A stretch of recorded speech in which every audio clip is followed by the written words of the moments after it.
జొన్నగిరికి వజ్రాల వేటకు వెళ్ళాము. ఇంతకీ అక్కడ వజ్రాలు ఉన్నాయా, ఉంటే దొరుకుతాయో లేదో ఈ వీడియోలో చెప్తా, పూర్తిగా చూసేయండి. ముందుగా అందరికి నమస్కారం అబ్బా, నేను మీ ఎర్రను. అసలు మ్యాటర్ ఏంటంటే, ఎన్ని రోజులు అబ్బా ఈ బానిస బతుకులు బతకడము, మన బతుకు కూడా మారాలంటే ఏదో ఒక అదృష్టం జరగాలని, మా అదృష్టం చెక్ చేసుకోవాలని మా ఫ్రెండ్స్ అంతా కలిసి జొన్నగిరికి వెళ్ళాలని ఫిక్స్ అయ్యా. ఇక మా అమ్మ వెళ్తారు కదా అని ఇంట్లో వండిన కూడా ప్లేట్లు కోసి కొంచెం నా మొహాన్ని కొట్టింది, తిని సావనరా అని. ఇక మనం కూడా సిగ్గు లేకుండా పీకల దాకా మెక్కి బయలుదేరదాం అనే టయానికి వాన కురవడం స్టార్ట్ అయ్యింది. ఈ రోజు వానే కాదు వంకల బారిన వదిలేదు లేదని బండి దగ్గరికి వెళ్ళాను. అక్కడికి వెళ్లి చూస్తే బండి కూడా స్టార్ట్ అవ్వదు. ఈ రోజు బండే కాదు రెండు నా కాళ్ళు పోయినా వజ్రాల వేట మిస్ అయ్యేదే లేదని చెప్పి నా ఫ్రెండ్ గడు బండి వేసుకొచ్చాను. అలా రెండు ఛత్రికలు పట్టుకొని వానలో బయలుదేరాము. మేము వెళ్తున్న కొద్ది వాన కూడా జోరుగానే పెరిగింది. ఈ రోజు వరదల బారిన జొన్నగిరికి మాత్రం ఈదుకుంటూ వెళ్లాలనే ఫిక్స్ అయ్యాం. అలా వెళ్తున్నామో లేదో నిజంగానే మేము వెళ్తున్న దారిలో వరదలే అడ్డొచ్చాయి. అలా దాన్ని ఈజీగా దాటేసి ముందుకెళ్ళాం. ఇక ఆదోనికి వెళ్ళిన తర్వాత మా బండి కనుక ఆకలి అవుతుందంటే నేరుగా టిఫిన్ సెంటర్ కే తిప్పాం. అలా మా బండి గాడికి పీకల దాకా మెక్కిచ్చి ఇక జొన్నగిరికి చలో అని బయలుదేరాం. ఇక మేము వెళ్లే దారిలో పెద్ద పెద్ద ఫ్యాన్లు కనబడ్డాయి. అబ్బా ఈ ఫ్యాన్లు దేని గురించి పెడతారో నాకు ఇప్పటికి కూడా తెలియదు. మీకు తెలిసింటే కామెంట్ చేయండి అబ్బా, తెలుసుకుందాము. వెళ్లేదారిలో రాత్రి వాన కొట్టిన కొట్టుడికి వంకలు చూడండి ఏ విధంగా పారుతున్నాయో. అలా అవి ఇవి చూస్తున్నాగానే పత్తికొండలోకి ఎంట్రీ ఇచ్చాం. అలా యూటర్న్ తీసుకుని డైరెక్ట్ తుగ్గల్లో మునిగి తేలాం. ఇక తుగ్గల నుంచే స్టార్ట్ అయింది అబ్బా వజ్రాల వేట.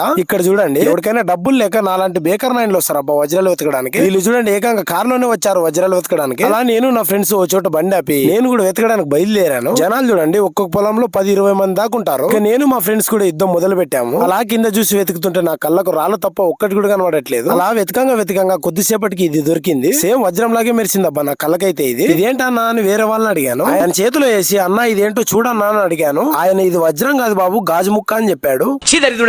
ఆయన ఆ మాటలు చెప్పేసరికి చాలా బాధేసింది. ఆ బాధ తట్టుకోలేక మళ్ళీ ఇంకా గట్టిగా వెతకడం స్టార్ట్ చేశాను. ఈ రాళ్ళను చూసి చివరికి వజ్రం మీద ఇంట్రెస్ట్ పోయి ఆకలి మీద ఇంట్రెస్ట్ పెరిగింది. ఏమైనా తిందామని జొన్నగిరి ఊర్లోకి బయలుదేరాను. పాపం ఇక్కడ జనాలు వెతికి అలసిపోయి అన్నం తినడానికి వచ్చి మళ్ళీ వెతకడానికి వెళ్తున్నారు. హోటల్లో అన్నం తినడానికి వెళ్తే చాలా రేటు చెప్పారు. నాకు తెలిసి మన డబ్బులతో హోటల్లో వజ్రాలు కొనేటట్టున్నారు. ఇక ఇది అవదమ్మా అని తెలిసి ఒక డజన్ అట్టి పండ్లు తీసుకొని తినుకుంటూ బయలుదేరాము. ఇప్పుడు ఎక్కడికి వెళ్తున్నామంటే జొన్నగిరి అవతల ఇప్పుడే ఒకరికి వజ్రం దొరికిందని చెప్పారు. అందుకే అక్కడికి చూద్దామని వెళ్తున్నాను. మేము వెళ్లి దిగి కొంచెం ముందుకు నడిచామో లేదో ఈ బోర్డు కనబడింది. అక్కడ ఏం రాసిందంటే వజ్రాల కోసం వచ్చే వ్యక్తులు పంట పొలాల్లోకి రావడం వల్ల ప్రతి సంవత్సరం పంట నష్టం జరుగుతున్నది. కావున మా పొలాల్లోకి రావద్దని రైతులైన మా విజ్ఞప్తి. పంట నష్టం జరిగినచో పంట నష్టానికి కారణమైన వారిపై పోలీసులకు ఫిర్యాదు చేయబడునని రాసింది. అలా రాసినా కానీ చూడండి జనాలు పొలాల్లో కుప్పలుగా ఉన్నారు. వీళ్ళని ఎందుకు రైతులు ఇంకా ఏమన్నారంటే పొలాల్లో ఇంకా విత్తనాలు ఏం పెట్టలేదబ్బా, అందుకే వీళ్ళని ఏమన్నారు. ఒకవేళ విత్తనం పెట్టిన తర్వాత వస్తే బైకులు పగలొట్టడమో లేదా కేసులు పెట్టడం జరుగుతుంది. ఇక పాయింట్ కి వస్తే వజ్రం దొరికిందని చెప్పారు కదా, ఆ ప్లేస్ కి వెళ్ళాను. అక్కడికి వెళ్లి ఒక అవ్వని అడిగితే అవ్వ చెప్పిన మాటలకు ఫ్యూజులు ఎగిరిపోయినాయి. ఇంత ఇక్కడ వజ్రం ఎవరికైనా దొరికిందా అని అడిగాను. నా పోయే లెక్క నేను కష్టపడుతుంటే నీ సోదేంద్ర మధ్యలో నా బట్ట అంది.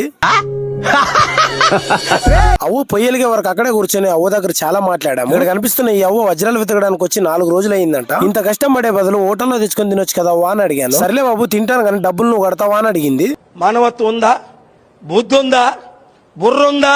అలా అవ్వని మనసులో అనుకుని మ్యాటర్కి వచ్చాను. ఏమైనా దొరికినాయా అని అడిగితే వజ్రం ముక్కను కూడా చూడలేదు బాబు ఇంతవరకు అని చెప్పింది. 4 రోజులు అయింది ఒక్కరికి కూడా దొరకలేదు అవ్వ అని అడిగితే నా ఎనుక్కుండే వాళ్ళు 10 రోజులు అయిందంట అబ్బా, వాళ్ళు కూడా చూడలేదని చెప్పింది. వాళ్ళని అడుగుదామంటే పాపం వెతికి అలసిపోయి అప్పటికే పడుకున్నారు. ఇన్ని వందల మంది ఇక్కడ కూర్చొని వెతుకుతుంటే వీళ్ళంతా పిచ్చోళ్ళ లేదా న్యూస్ లో దొరుకుతాయని వేస్తారే వాళ్ళు పిచ్చోళ్ళ, లేదా ఇవన్నీ నమ్మి జొన్నగిరికి వజ్రాలు దొరుకుతాయని వచ్చానే నేను పిచ్చోడా అని అనుకున్నాను. అలా ఆలోచిస్తూ తిరుగుతుంటే సడన్ లో ఒక ఆయన కనిపించాడు. ఆయన చెప్పిన మాటలుంటే వజ్రాల మీద బొమ్మను ఓప్స్ పెరిగినాయి. ఎవరన్నా అని అడిగితే మా పత్తికొండ పక్కన అంటే ఏదో ఊరు చెప్పాడబ్బా, నాకే సరిగ్గా గుర్తులేదు. ఏంటన్నా ఎక్కడికి వెళ్ళిపోతున్నారా అని మమ్మల్ని అడిగాడు. అవునన్నా మాకు ఎంత వెతికినా దొరకవని చెప్పారు, అందుకే ఓప్స్ అని పోయి ఊరికి బయలుదేరుతున్నామా అని చెప్పాను. ఎవరు బ్రో మీకు దొరకవని చెప్పింది? రీసెంట్ గానే మా ఫ్రెండ్ గానికి దొరికింది, ముందు ఫోటోలు చూపిస్తా అని చెప్పాడు. ఎలా దొరికిందన్నా అని అడిగితే వాళ్ళ ఫ్రెండ్ గాడు ఆటో బాడికి వెళ్ళినప్పుడు పాస్ పోయడానికి జొన్నగిరిలో దిగాడంట. కరెక్ట్ దాని మీదే పోసాడంట అబ్బా. ఇదిగో ఇక్కడ కనిపిస్తుందేనబ్బా ఆయనకు దొరికింది. ఈయన మాటలు విని పోయిన ఓప్స్ అంతా మళ్ళీ కొంచెంగా చిగిరెత్తాయి. దీన్ని బట్టి నాకు అర్థమైంది ఏంటంటే ఇప్పటి నుంచి మనం కళ్ళతో వెతకూడదు, ఎక్కడ వెతికితే అక్కడ పాస్ కంటే వెతకాలనిపించింది. లేదంటే ఏంటబ్బా నెలల కొద్ది వెతికిన వాళ్ళు దొరక్క ఎవరో పాస్ పోయడానికి వచ్చి దొరికిందంటే ఆశ్చర్యం వేసింది. మరి వీడెవడో చూడండి అబ్బా వజ్రాల కోసం ఏకంగా మనిషి ఎత్తు గుంతే పెట్టాడు. వీడెవడో పక్క మాలంటోడే అయింటాడు. వెతికి పిచ్చిలేసి దోగి జల్లెడ పట్టినట్టున్నాడు. ఇదంతా కాదని చెప్పి అరుణ్ గడు ఒక ప్లాన్ వేసాడు. అసలు వజ్రాలు పొలంలోనే ఎందుకు దొరుకుతాయి అని ఒక చిన్న ఆలోచన వచ్చింది. అలా వెళ్లి ChatGPTని అడిగితే అది వచ్చేసి రాజులు పరిపాలించిన ప్రాంతాల్లో లేదా నివసించిన ప్రాంతాల్లో దొరికే అవకాశాలు ఉన్నాయి, వెళ్లి వెతుకురా బోకనాయాలా అని చెప్పింది. ఇక వెయిట్ చేయకుండా ఈ ఊర్లో పురాతనమైన శిలాలు లేదా గుళ్ళు ఎక్కడైనా ఉన్నాయని అడిగితే ఒక ప్లేస్ చెప్పారు. అందుకే నేరుగా బండి వేసుకుని అక్కడికి వెళ్ళాము. వెళ్తున్న కొద్ది కొండపైకి వెళ్ళాలబ్బా. మెట్లు చూడండి అబ్బా, కొండ పైన కట్టారు. అలా పాక్కుంటూ దేక్కుంటూ అక్కడ కనిపిస్తుంది ఆ కొండ పైకి వెళ్ళాలబ్బా. అలా పైకి వెళ్ళిన తర్వాత మీకు ఏం కనబడుతుందో గానీ నాకు మాత్రం దమ్మాయిసం కనబడింది. రైట్ సైడ్ కొంచెం టర్న్ ఇచ్చేసరికి ఇక్కడ కనిపిస్తున్నవన్నీ పైన ఉంటాయంటబ్బా. ఇక ఈ మెట్లు చూస్తుంటే పైకి వెళ్లే కొద్దీ మేము పైకి వేయటట్టున్నాం. ఎలాగో అలాగో కష్టపడి పైకి వచ్చామని బాధపడుకోకుండా ఆ మెట్లు ఎక్కలేక మేము పైకి పోలేదని సంతోషం పడండి. ఆ కొండ పైన చూడండి అబ్బా, కొండకే రాశారు. ఇదేం భాష నాకు అర్థమే కాలేదు. బాధ ఏంటంటే చాట్ జీపీటీని వెళ్ళి అడిగినా ఈ భాష నాకు తెలియదని చెప్పింది. ఇక చాట్ జీపీటీ నువ్వు ఒక పని చేయని చెప్పాను. అక్కడ కనిపిస్తున్న ఒక ఆయనని, అన్న ఈ కొండ పైన ఒక గుంత కొట్టి వజ్రాలు వెతుకొచ్చా అని చెప్పాను. ఆ గుంత పెట్టు తమ్ముడు, ఆ గుంతలో నిన్నే పాతి ఫూనేస్తా అని చెప్పాడు. ఎందుకంటే నేను అడిగిందే అక్కడ సెక్యూరిటీ గార్డ్ అంట. ఆయన మా మొహాలు చూసి ఫస్ట్ ఇక్కడ నుంచి మీరు ఒక పని చేయండి తమ్ముడు అని చెప్పాడు. సర్లే అన్న అని చెప్పి నిదానంగా అక్కడి నుంచి బయలుదేరి వచ్చేసాం. నాకేం బాధ లేదబ్బా, వచ్చిన దానికి ఎలాగైనా వజ్రం ముక్కైనా తాకి వెళ్ళాలనే ఉంది. ఇక మా ఫ్రెండ్స్ చివరికి వ్యాపారస్తుల దగ్గరకు వెళ్ళానా చూసొద్దాం పదా అని చెప్పారు. ఇక ఉన్నగిరి ఊర్లోకి ఎంట్రీ ఇచ్చిన తర్వాత లోపలికి వెళ్లి ఊర్లో కొంచెం లెఫ్ట్ టర్న్ తీసుకోవాలి. ఇక లోపలికి వెళ్ళంగానే ఆ వ్యాపారస్తుడు మా మొహాలు చూసి ఏం తెచ్చారు బాబు అని అడిగాడు. ఏం లేదు పెద్దయినా, రియల్ వజ్రాలు ఎలాగుంటాయో చూద్దామని వచ్చామని చెప్పాను. ఫస్ట్ ఆయన మా మొహాలు చూసి ఇంట్లో వాకిల్లేసి అప్పుడు మా చేతిలో పెట్టాడు. అలాగుంది మరి మా ఫేస్ వాల్యూ. అందరూ ఒక్కొక్కరు చూసిన తర్వాత చివరికి మా చేతిలో పెట్టాడు. వీడియోలు ఫోటోలు తీసుకోవద్దండి బాబు అని చెప్పాడు. మనం ఆయనకు తెలియకోకుండా తీసామనుకోండి ఇవే రియల్ వజ్రాలు అంటబ్బా. ఇక వాటిని తాకిన తర్వాత దొరికింది, నా జన్మ ధన్యమైంది. ఇక వచ్చిన దానికి ఏదో ఒక పని అయింది అనుకోని ఇక జొన్నగిరికి బై బై చెప్పి అక్కడ నుంచి బయలుదేరాము. ఇక ఈ వీడియోతో జొన్నగిరి వీడియోలో